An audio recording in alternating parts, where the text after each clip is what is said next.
really overjoyed to see so many friends, members, family, and distinguished and honored guests. It's such a pleasure to honor the work of Mary Henry. She died 50 years ago, and we are, well, I have a little story to tell you. Get rid of my glasses. So curiosity about the natural world led Mary on a lifelong journey of discovery. This unique garden is the work of her efforts, and we're discovering her garden anew. We hope you'll join us on a voyage of discovery as we restore and enhance the Henry Garden. I've heard that ever since Dr. Cooper came from the Royal British Columbia Museum to become president of the Academy of Natural Sciences of Drexel University, he's been opening up closets and finding a few skeletons at the Academy. Yes. We here at the Henry opened up a closet to find a long, low metal box covered with about 4 feet of very, very heavy paper. To my amazement, before me were the contents of the New York Botanical Gardens exhibit in 1963 of Mary Henry's work. Even a few herbarium specimens, they're just as pristine as they were 50 years ago. These items had not seen the light of day since they had been carefully packed away by Lenny Angel, assistant and confidant and all things wonderful to Mrs. Henry.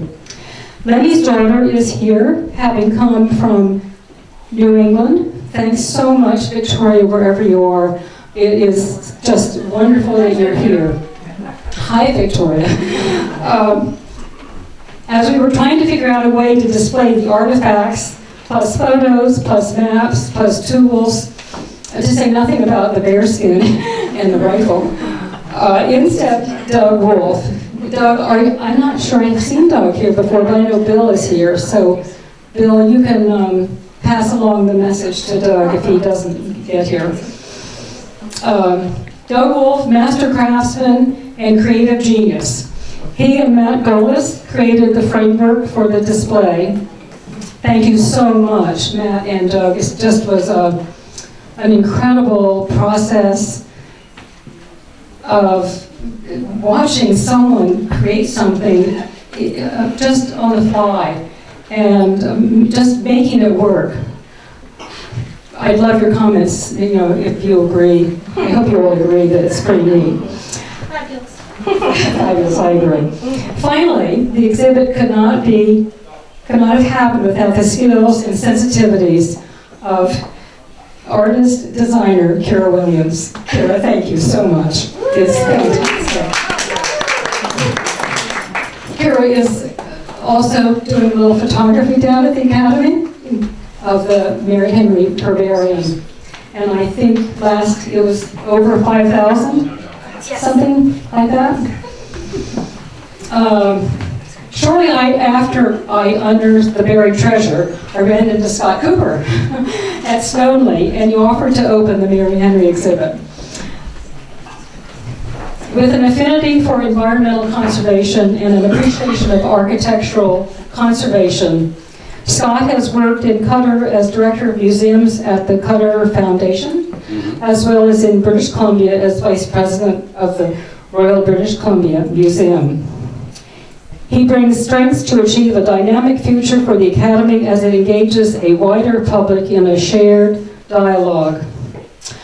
I'm really so honored to be able to deliver a message from Dr. Lauren Hammond and others at the Royal BC Museum. Greetings from Professor Jack Lohman, CEO of the Royal British Columbia Museum, Dr. Erica Wheeler, Head of Collections, Care, and Conservation, and all our staff here at the Royal British Columbia Museum. We extend our thanks for all the incredible support to our knowledge of British Columbia, its landscape, its botany, made by this remarkable and fearless woman who made such a great scientific contribution to our province here in Canada. We will be forever grateful for her unique contributions. Signed, Dr. Mary Hammond, Curator of History. Without further ado, I'd like to welcome Dr. Cooper. Thank you, Susan. Thank you for the warm introduction. This is most unusual. Usually if I've had a glass of wine and I have a microphone in my hand, it usually means I'm about to break into a version of My Way. I won't. I'm fine.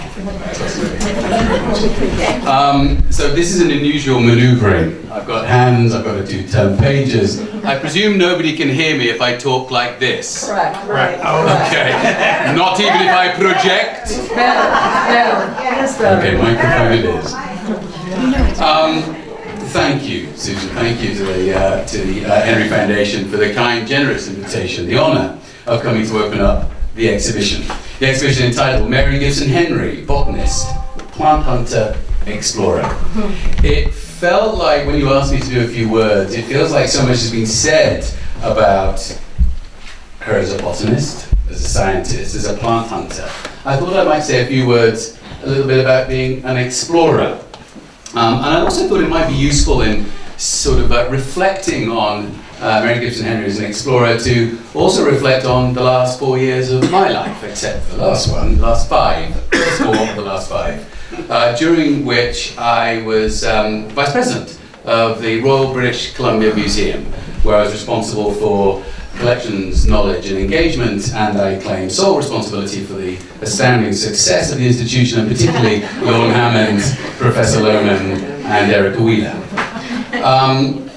I was there for 4 years, and during that time I had the great privilege of really getting to know, I think, a most extraordinary, most sort of culturally rich, geographically diverse place on Earth.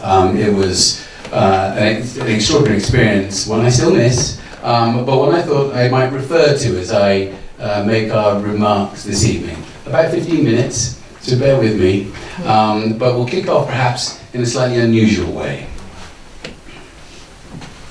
I was sketching in a remote Indian village when I first saw her.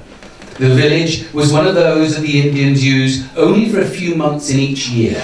The rest of the time it stands empty and desolate. I went there in one of its empty times, in a drizzling dusk.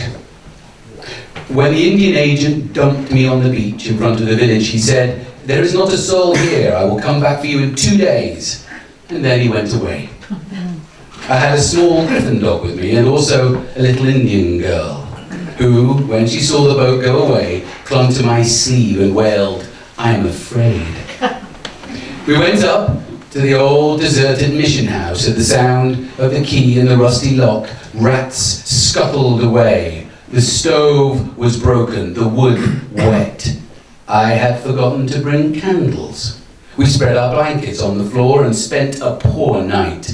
Perhaps my lack of sleep played its part in the shock that I got when I saw her for the first time. Water was in the air, half mist, half rain. The stinging nettles higher than my head left their nervy smart on my ears and forehead as I beat my way through them, trying all the while to keep my feet on the plank walk which they hid. Big yellow slugs crawled on the walk and slimed it.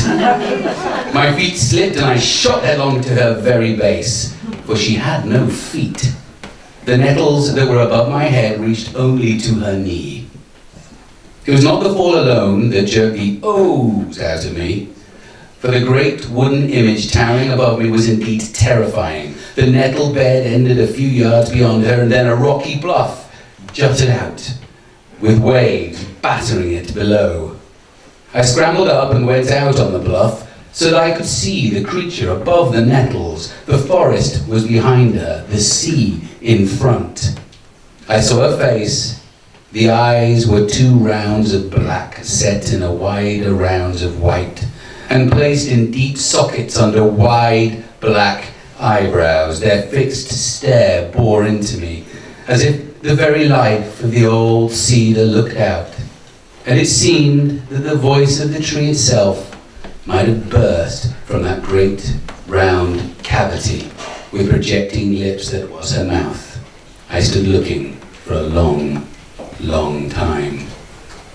The rain stopped, and white mist came up from the sea, gradually paling her back into the forest.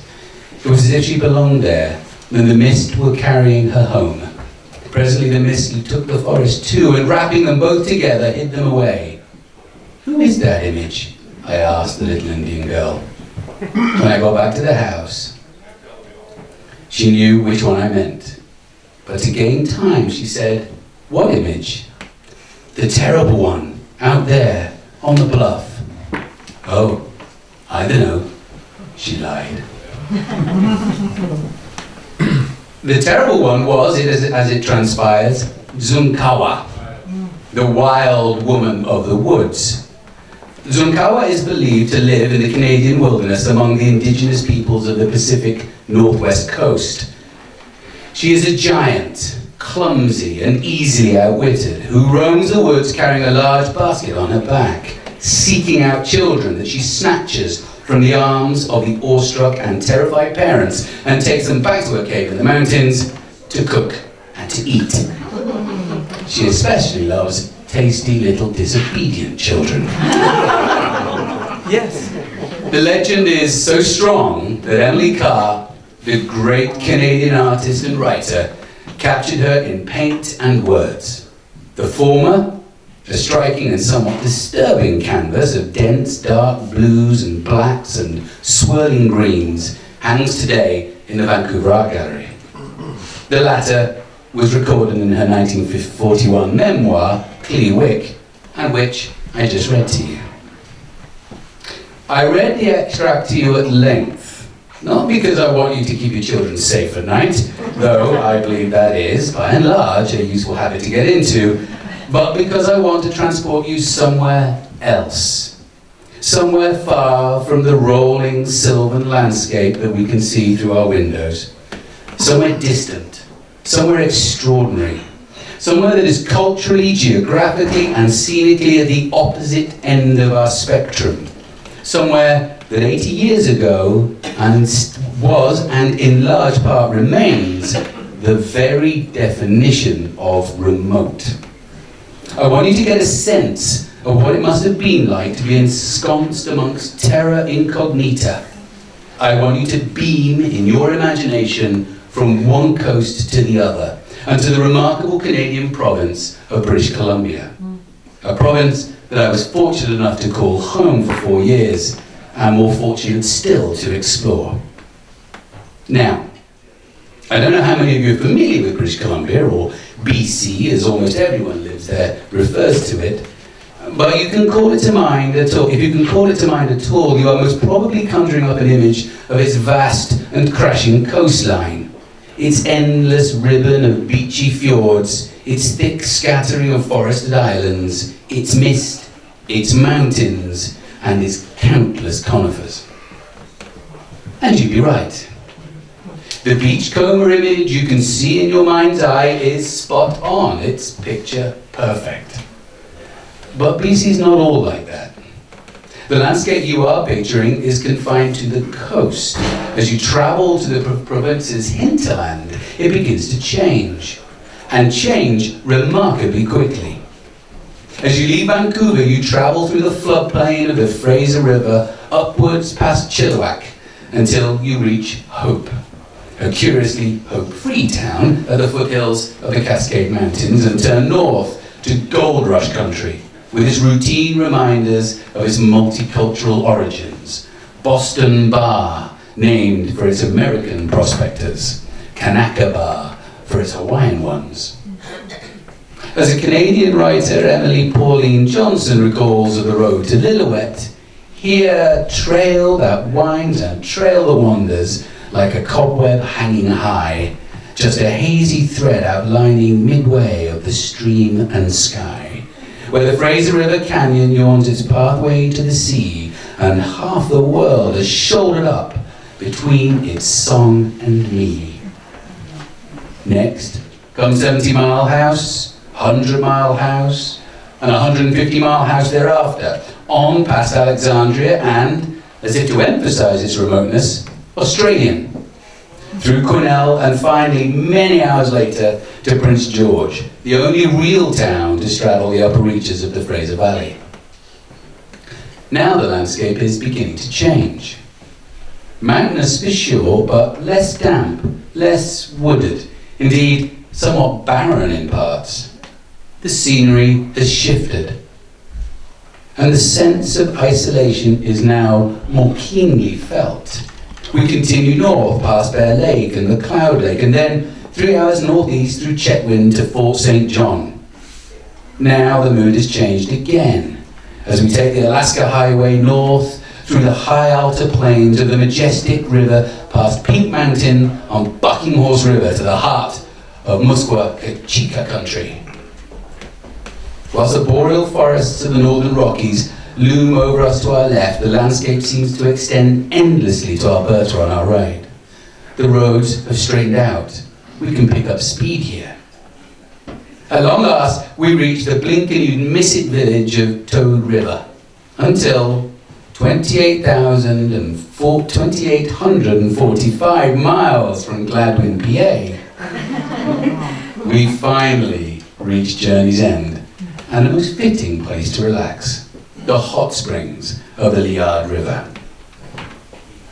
Veering off the Alaska Highway, you park and take a lengthier than you'd ideally like meander along the boardwalk towards the distant site of Steam. You pass a moose, which, had you not seen the Academy's dioramas, would strike you by its remarkable size, and I can confirm that because it's precisely what happened to me. You let it wind its own way at its own pace, just in case. As you get closer to the springs, you can feel the microclimate change, and change dramatically. The muskeg has given way to a warm and steamy bog beneath the boards. The hot spring vegetation is striking for its obvious diversity of orchids and its luxuriant growth. The pools, which bubble between 108 and 126 degrees Fahrenheit, create a rich environment for growth. Ostrich ferns lend the spring its distinctly tropical look and seem to take us momentarily back to BC's coastal forests. Cow parsnip that grows to extraordinary heights. Elsewhere, you can spot black snakeroot, Lyle's nettle, and yellow monkey flower.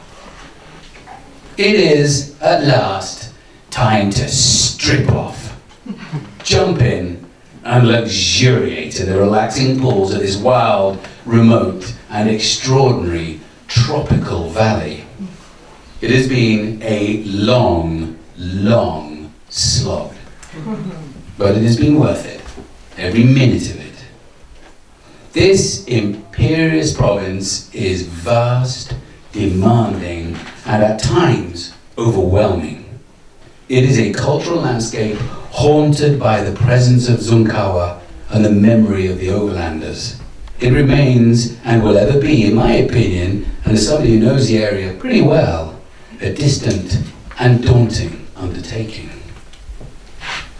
With that in mind, here's how the trip was envisaged by Mary Henry Gibson on the opening page of her own written account of the 1931 expedition to northern British Columbia. We heard from a trapper of the so-called tropical valleys of northwestern Canada. We became intensely interested and made many inquiries, but could find out nothing very definite. However, we heard vague rumours from several separate sources that mysterious hot valleys did exist, about which little or nothing was known, except that they were somewhere near the Liard River. This part of the country, sometimes called the blind spot of Canada, you're not kidding, has usually been considered inaccessible. Waterfalls and rapids on the rivers make travelling by water impossible, while by land the distance is great over wide distances of muskeg and mountainous country, still in its virgin roughness, and much of it yet unmapped. I was anxious to go, however, to collect plants, and my family wanted to go for the adventure, plus hunting and fishing. Forthwith, we made our decision. That's it. Extraordinary. Gibson's understatements are exemplary exercises in economy and insouciance. They also reveal her extraordinary grit, energy, dynamism, pragmatism, and passionate commitment to to her botanical cause.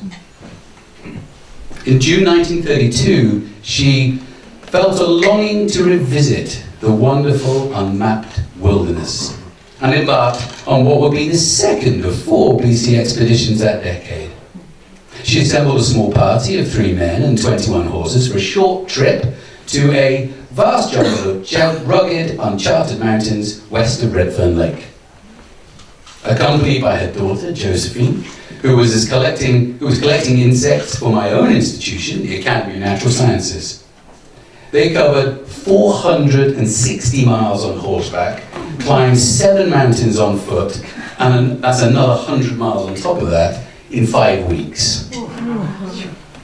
The following year, after a very wet summer that made rivers higher and muskegs deeper, they rafted a raging river on logs lashed together with ropes, lost 450 pounds of food, and lived on thin rations through 4 snowstorms, 1 at nightfall and 1 on a high mountain pass.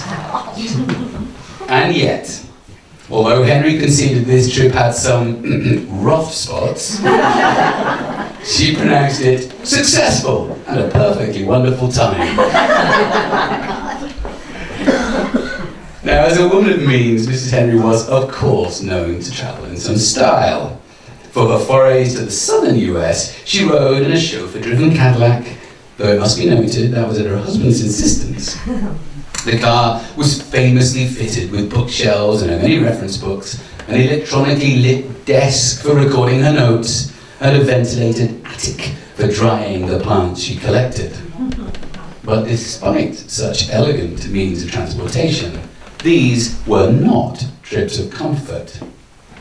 In an autobiographical memoir of 1950, she observed that wading, usually bare-legged, through countless rattlesnake-infested swamps add immensely to the interest of the day's work. And noted in her diary more than one close encounter with a potentially deadly viper. Coral snake, beautiful but bad. I cut his head off with my spade. And of course, on one occasion, she and her daughter stumbled upon an illegal still in the woods and were accosted by the moonshiners who owned it. 3 men with rifles who threatened us roughly. We felt as though we were in the movies.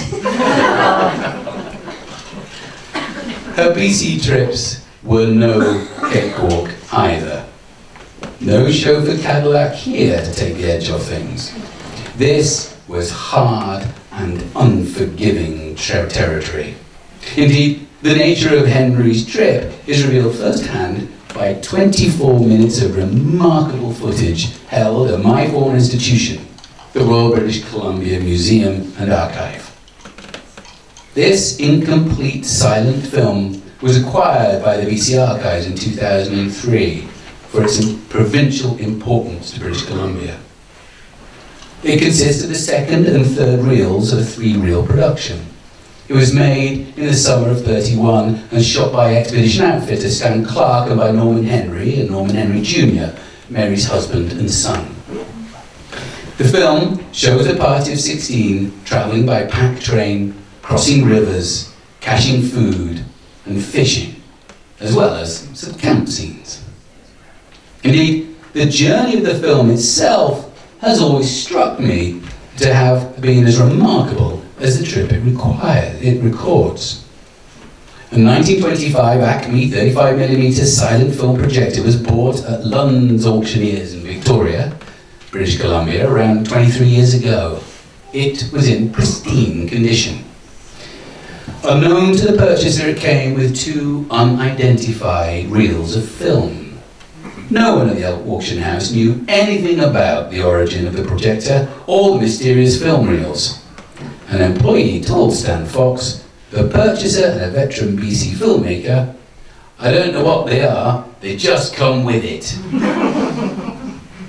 Stan figured he'd found something special when he finally watched the films on his new projector. But it took some time to piece together the mystery of the film. Stan's detective work included consultation with the Hudson Soap Historical Society and led him to share the film with his friend, BC Archives archivist and my friend and former colleague, Dennis Duffy. We now know that what Stan Fox took home that day was the second and third reels of a 3-reel film production recording Mary Gibson Henry's first expedition into northeastern BC. The whereabouts of the first reel, sadly, remains a mystery yet to be solved. In the summer of 2015, Susan and her daughter Caroline visited the Royal BC Museum. Caroline was producing a new film about her remarkable great-grandmother. It was the presence of the Tropical Valley Expedition film that I had first requested to be uploaded to the Royal BC Museum's website that originally enticed the film crew to visit. The relationship between Philadelphia and Victoria deepened further with a collaborative project to digitize these stunningly beautiful press plant specimens that were gathered in BC and sent to the Academy, where Henry was a research associate and where the great extent of her extraordinary specimen collection remains to this day. Safe in our herbarium and increasingly accessible as a result of generous financial support from the HenryFoundation and the relentless voluntary support of Kira. It's on the web to plant hunters around the world, plant hunters that, unlike our explorer scientist, need never leave the comfort of their own front room.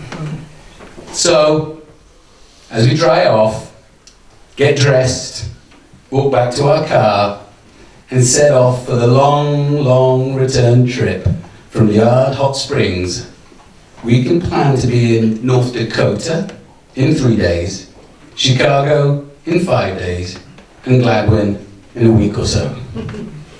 But just a couple of hours south, where the Tetsa River splits, we can cast our eyes right to a serrated skyline of brown-green mountains. One of them is named Mount Mary Henry, a permanent reminder of our indefatigable pioneer in the heart of what she termed the wonderful land of beyond. In truth, it can be hard to tell one of those mountains from another, but my bet is that hers is the hardest to get to and undoubtedly the most fun to climb. Thank you.